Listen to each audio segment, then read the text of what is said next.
Welcome back to Hoochos. Today on Hoochos, I'm going to be taking you around the property, showing you updates on systems that we've recently visited, as well as giving you sneak peeks on upcoming content, including a whole new rabbit hole that we're going to be going down and all the 3D printable goodies that go with it. I'll also be releasing 3 different styles of chicken feeder and giving you a demonstration of the 3D printable tomato hook in action as well. So lots to explore, let's get to it. All right, so we're going to systematically go around the property. We'll come back to the vines in a second. We want to take you to the greenhouse. Lots happening in the greenhouse since we last left it. The silicate is absolutely powering, and I've got some of the healthiest plants that I've ever had. This seems to be working an absolute treat. So this is the Hooch buckets, black striped antho tomatoes in diamond white, cocoa, and the EC is about 2.4. It's got the silicate in the reservoir. I've not seen any problems at all with the silicate. Over here I've got, these are Lebanese cucumbers, and you can see they're doing really well. I've just strung them up just before using the new 3D print. This is the tomato hook. To set these up, all you need to do is tie a piece of twine. Now this is polybaling twine. I can show you because I bought some. Yes, that is a beehive. We're coming back to this. So this is the twine that you've got to use. So you can use other stuff like jute twine, but this is UV stable. Polypropylene twine, okay? So it's general purpose GP80 twine. This stuff is indestructible, essentially, which is good and bad for different reasons. But for our purposes, that's what we want. Anything above GP80. So 80 is the 80 kilogram strength of the twine. So you just add that onto your 3D print. And we do that by just tying it to the purpose designed hole, then wrapping it around, and we can just hang it up, let out as much line as you need, and clip our plants to the twine. Now I'm still using these injection molded clips because I've got like thousands of them, but there is a 3D printable clip that works absolutely perfectly that you can 3D print on my Patreon as well.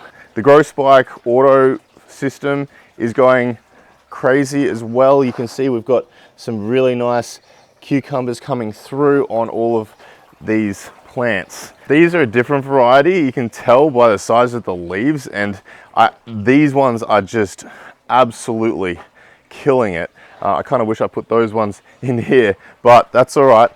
These ones are doing fine all the same. Over here is the NFT, and we got all of our plants through, thankfully. The lettuce is looking a bit worse for wear, but it's just that legginess at the start. It has no support structure from the base. So yeah, get on top of your lettuce, unlike me. The spring onion is powering through as well, and it's loving the NFT. All of our little cocoa plugs are staying together in the NFT. It's working really well, actually. It's gonna all look like this at some stage. That one has absolutely just kicked off from the starting line. You can see our cocoa and the root mat that's starting to form on the bottom of the channel. And those roots are just keeping that cocoa intact, and it's not causing any problems. If it does get into the res, it just falls to the bottom. As you can see, there's no issue with the pump. So let's head out to the large systems now. I haven't really been doing much with the large systems. They've kind of just been existing. I've been focused on so many different things. I'm spread very thin at the moment, but I'm enjoying myself. I haven't showed you this one before. We've got, this is elephant garlic, Russian garlic, Egyptian walking onions. I'm very interested to see what forms on the ends of these.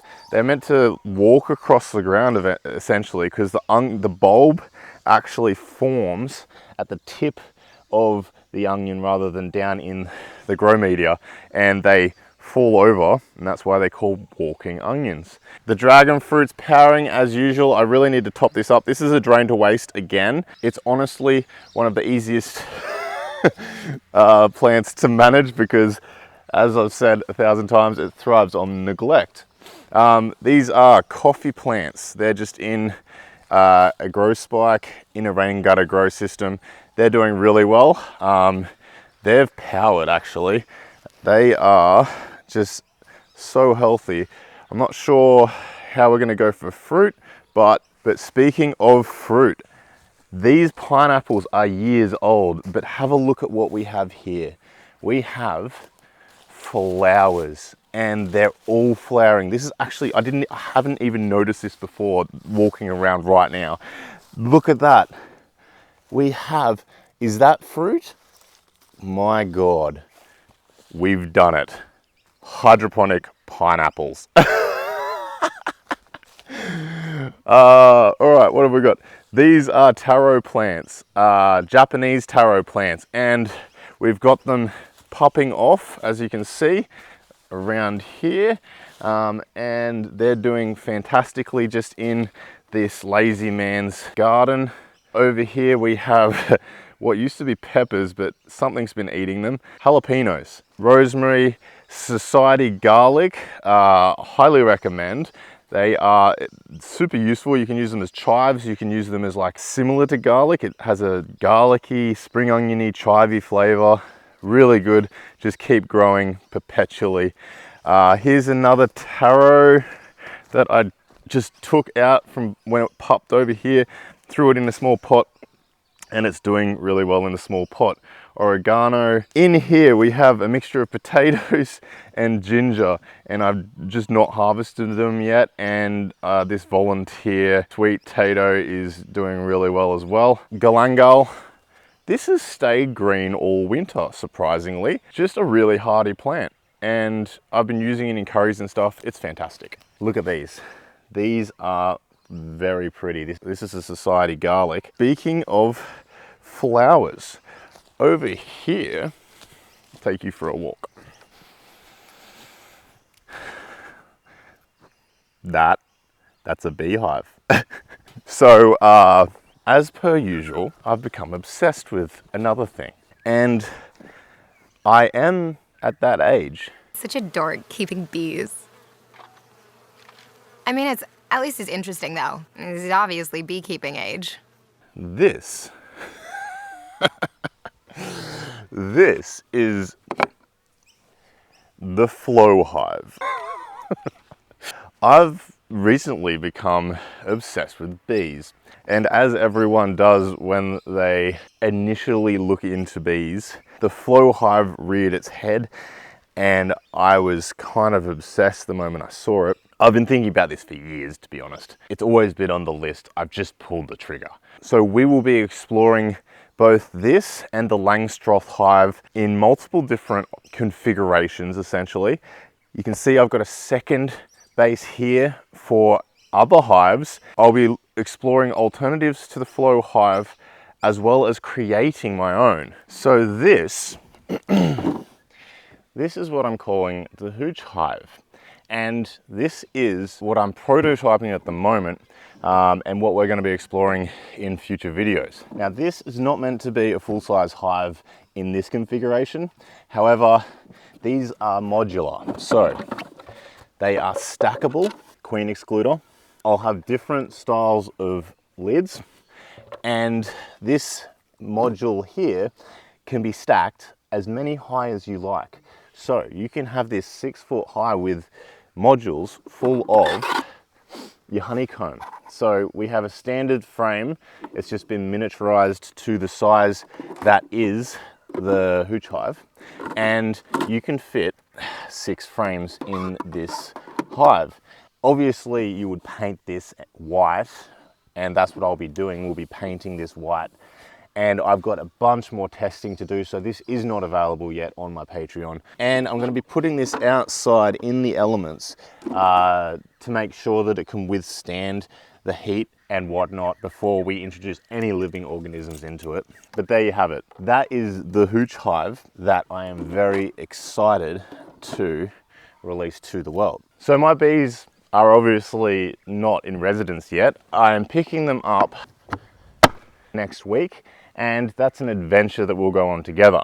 All right, so coming around to the drain to waste, all the plants are doing really well, especially considering, as you can see here, we've had someone nibbling on them. It was actually my chickens, and they've been detained. All of the tomatoes have come through just incredibly. The cucumbers are doing pretty well themselves. You can see the amount of growth that has happened since, I think it was about a week ago, that I showed you all of these hydroponic grapevines. I mean, they've even started grabbing onto the string that exists above them.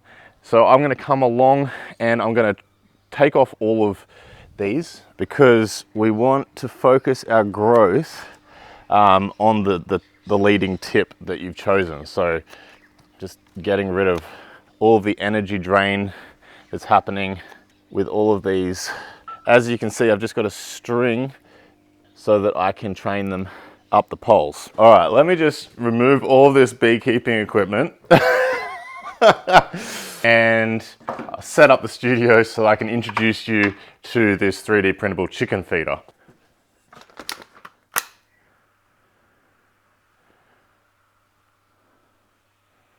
So on my other channel, All the Gear, No Idea, I have been designing 3D printable chicken feeders, and the chickens have been proving how fussy that they are. So I've been reimagining every chicken feeder that I've designed and releasing them as I iterate them. But what I've decided is that segregating the 3D prints from All the Gear and Hoochos it's kind of a bit of a mess.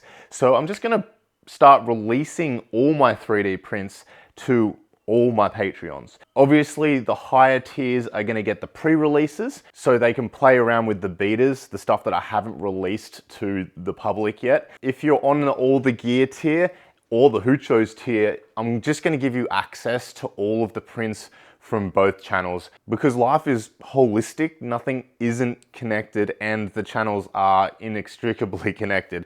So, the latest print for both channels is this. This is a 3D printable chicken feeder. The design is ubiquitous. It's based like heavily on this style of chicken feeder. But these chicken feeders, as you can see, are $16 to buy from the store. Now that may not seem too expensive, but if you want a lot of chicken feeders because you've got a lot of chickens, well, it gets a bit pricey for, 2 pieces of plastic. So I wanted to future-proof my life so that I never have to pay for a chicken feeder again. This is 500 grams worth of filament. Now I get my filament for $13 a kilo. So that cost me $7.50 to print. That's less than half the price of the other. And this is PETG. It's a food safe material, and chickens live in chicken houses, and there is nothing food safe about a chicken house. So it's in 4 parts. You have the top section, the base, and take this shackle off, and the central, what would you call it? The spine? I don't know. This holds the 2 pieces together and runs directly through the center of the print.